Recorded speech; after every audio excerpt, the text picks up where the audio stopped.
आज की वीडियो में मैं आपका स्वागत करती हूँ। मैं आज आपको बताने वाली हूँ शब्द किसे कहते हैं।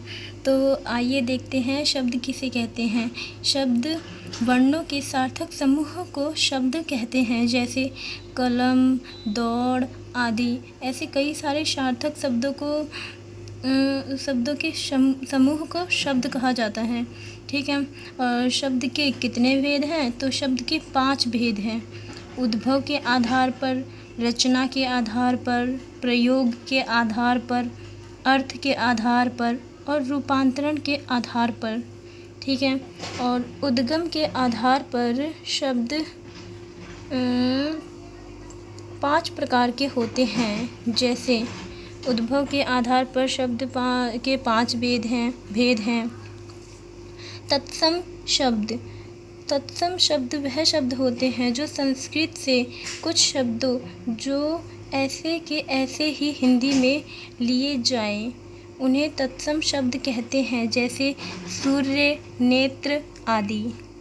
और तद्भव वह शब्द जो संस्कृत भाषा से लिए जाते हैं और उन्हें रूप बदलकर हिंदी में प्रयोग किया जाता है, उन्हें तद्भव शब्द कहते हैं, जैसे काम, आम आदि।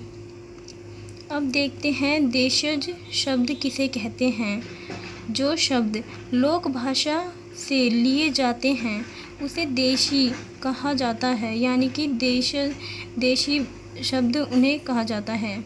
और विदेशी शब्द वे शब्द जो विदेशी भाषाओं से लिए जाते हैं उन्हें विदेशी शब्द कहा जाता है, जैसे कि खर्च आदि। ऐसे कई सारे शब्द हैं। और 5वां है जो शब्द, जैसे कि संकर शब्द है। ठीक है। जो शब्द 2 भाषाओं के शब्दों से मिश्रण से बनते हैं संकर शब्द कहलाते हैं, जैसे टिकट, घर। अगर इसे हम अलग करेंगे तो टिकट अलग है और घर अलग है। ठीक है। और टिकट घर को जोड़ देंगे तो फिर ये शब्द बन जाएगा। ठीक है। और रचना के आधार पर शब्द के कितने भेद हैं? तो रचना के आधार पर शब्द के 3 भेद हैं, जैसे कि रूढ़, जो शब्द अन्य शब्दों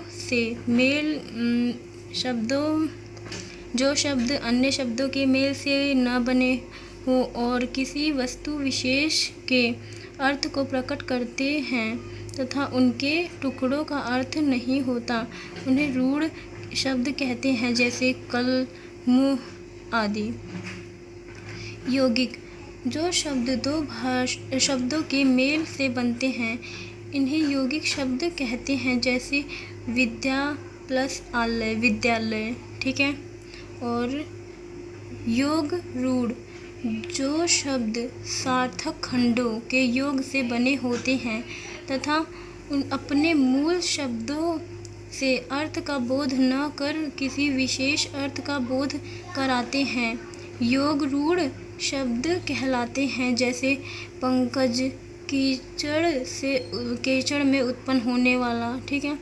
और इसका सामान्य अर्थ है कमल। ठीक है। और अर्थ के आधार पर शब्द के कितने भेद हैं? तो अब हम देखेंगे।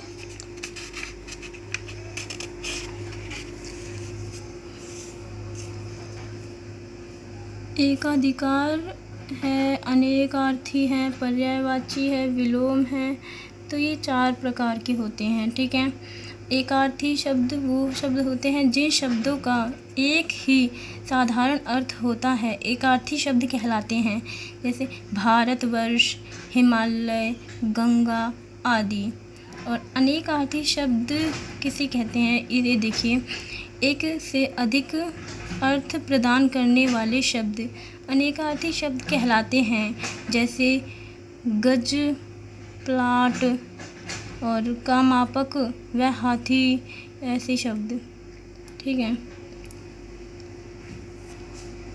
और पर्यायवाची या समानार्थी शब्द, जिन शब्दों के अर्थों में समानता हो वे शब्द पर्यायवाची या समानार्थी शब्द कहलाते हैं, जैसे पानी, वारी, नीर आदि। दिन, दिवस, वार, ये सब, ठीक है। और विलोम या पर विपरीतार्थक शब्द किन्हें कहते हैं? जो शब्द विपरीत अर्थ का बोध कराते हैं उन्हें विलोम या विपरीतार्थक शब्द कहते हैं। जैसे अपना का पराया हो गया, चतुर का मूर्ख हो गया, ऐसे। और विकारी और अविकारी शब्दों में क्या अंतर है? तो विकारी शब्द जिन शब्दों में लिंग, कारक, काल, वाच्य आदि के कारण परिवर्तन होता है उन्हें विकारी शब्द कहते हैं। ठीक है। और विकारी शब्द कहते हैं संज्ञा, सर्वनाम, क्रिया, विशेषण आदि विकारी शब्द हैं क्योंकि इनमें लिंग, वचन, कारक आते हैं जैसे लड़का, लड़के आदि। और अविकारी शब्द जिन शब्दों के स्वरूप में किसी भी कारण से परिवर्तन नहीं होता उन्हें अविकारी शब्द कहते हैं। क्रिया, जैसे कि क्रिया, विशेषण, संबंध बोधक, समुच्चय बोधक, विषम्य बोधक, ये 4 अविकारी शब्द हैं जिन्हें तेज, जैसे कि तेज, यहाँ, आगे, अरे आदि। तो ये हो गए शब्द और शब्द के भेद, ठीक है। तो आप वीडियो को लाइक करना, शेयर करना और कमेंट करके बताना कि वीडियो कैसी है। इसमें मैंने आपको शब्द के बारे में और शब्द के भेदों के बारे में सारी जानकारी विस्तार से बताई है।